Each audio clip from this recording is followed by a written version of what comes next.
I know what you're thinking, and it's not that. It's not that this thing doesn't handle. Hello everyone and welcome. You join me today for a video I've been wanting to make for quite a while now. I wanted to really get to know the car first before I did this, hence me being 478 days, 3 track days and 19,500 miles into ownership before I've talked fully about this. What is it then? What is the BMW M140i's problem? Now, if you own one of these, if you've driven one of these for any length of time, I would imagine most of you right now are thinking a similar thing. The handling. The M140i just doesn't handle. The M2 does, the M140i doesn't. It's as simple as that. And this is where I slightly agree, but also where I completely and totally disagree. Allow me to explain why.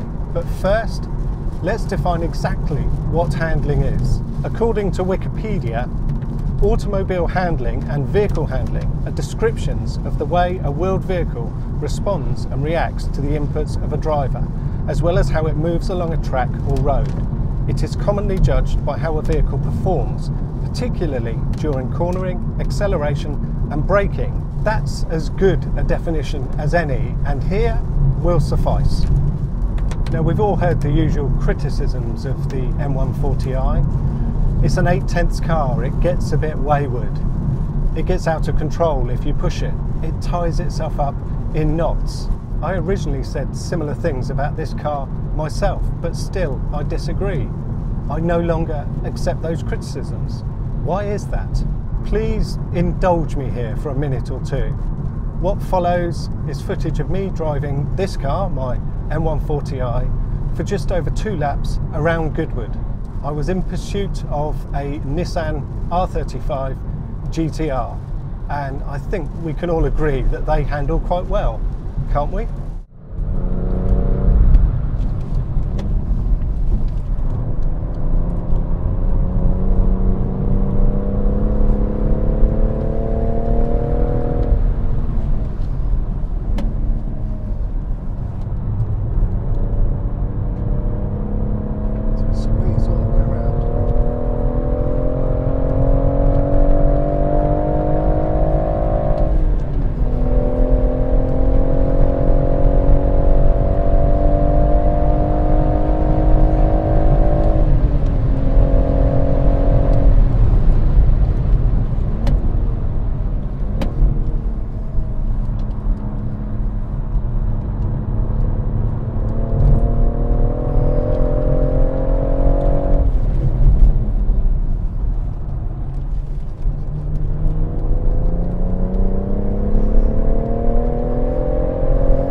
That thing go.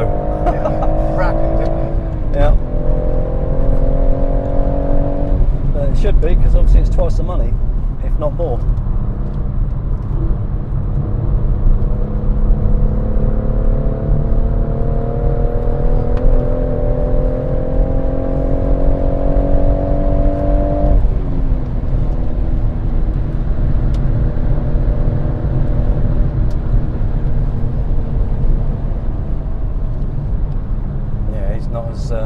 He's not as happy, is he? That Focus, no.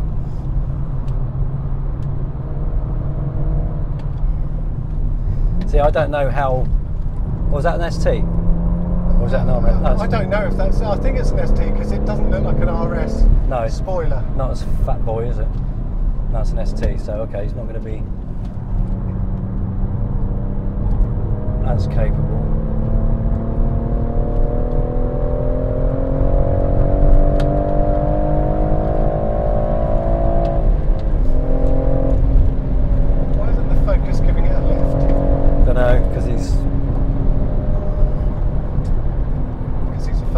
Yeah, and he doesn't want to be overtaken. I don't know.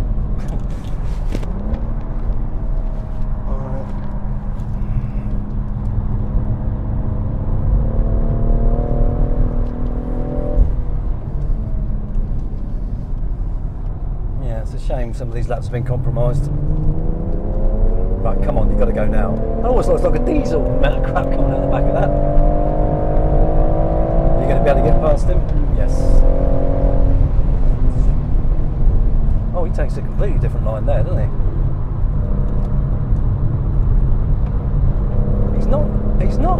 He's not getting away, is he?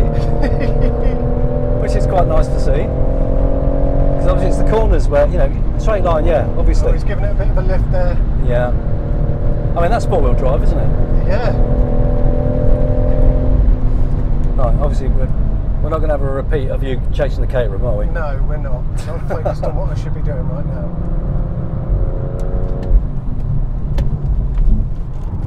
Oh, he went in hot there. Yeah, look, he really had to ease off. Pushing him into a mistake. Of course, he'll tear away from it here. Yeah, he should do, because, I mean, look. I mean, he's only using half the track. Oh, he's indicating. Well, that's a first for me. Thanks, mate.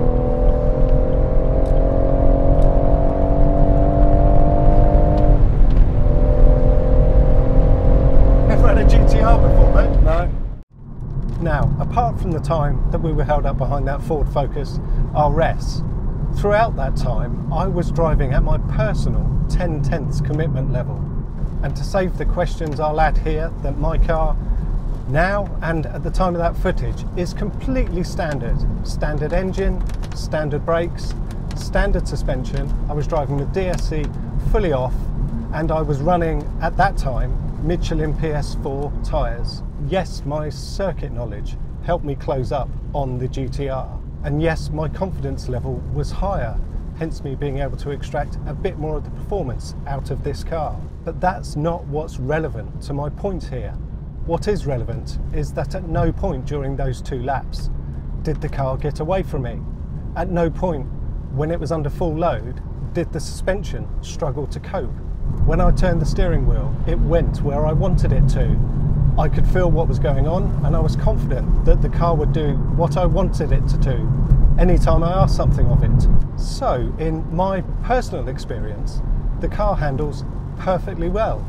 Using the aforementioned Wikipedia definition, the car reacts and responds to my inputs exactly as I would expect it to.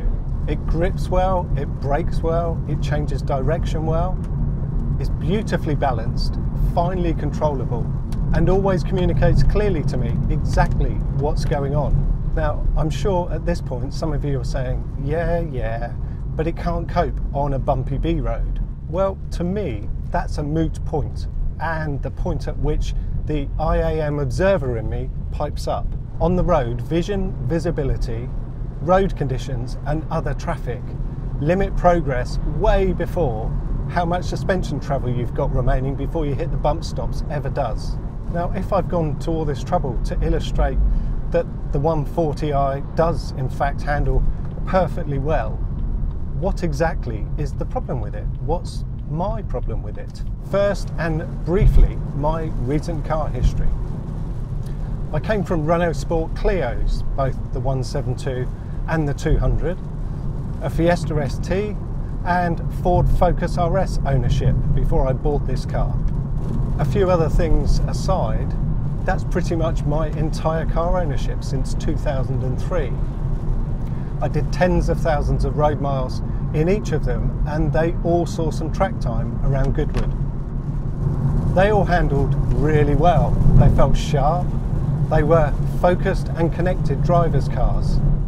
And what I've come to realise in BMW's M140i, its Achilles heel, is that while it does handle really very well, demonstrably so, it just doesn't feel like it does. That's the problem with this car, how it feels when you're driving it. It doesn't feel particularly special. It doesn't feel sharp. And I accept and agree that that doesn't really inspire the driver with confidence to really push it, to really feel its capabilities, to discover yourself that it really does actually handle rather well. But do that in safe conditions, obviously, not on a day like today. Really lean on it, push it, and like me, you'll discover that it really is a truly wonderful thing. Alternatively, if feel is what you want, if feel is what you crave, and feel is what you need, then I suggest you go out and buy an M2. I'm sure one of those will feel a whole load faster, but it won't actually be a whole load faster. Regardless, in 3 weeks' time, I'll get to really test the handling of this car, albeit mostly second gear stuff, around the Goodwood Auto Solo competition. And then at the end of April, I'm off to Bedford with a few other M140i owning friends for hopefully a dry day, acres of runoff, and an as yet unproven in the dry limited slip differential on this car. I can't wait for that. If you enjoyed this, found it interesting, agreed or disagreed, please leave some comments below. Give it a thumbs up. Don't forget to like, share and subscribe. And thank you very, very much for watching.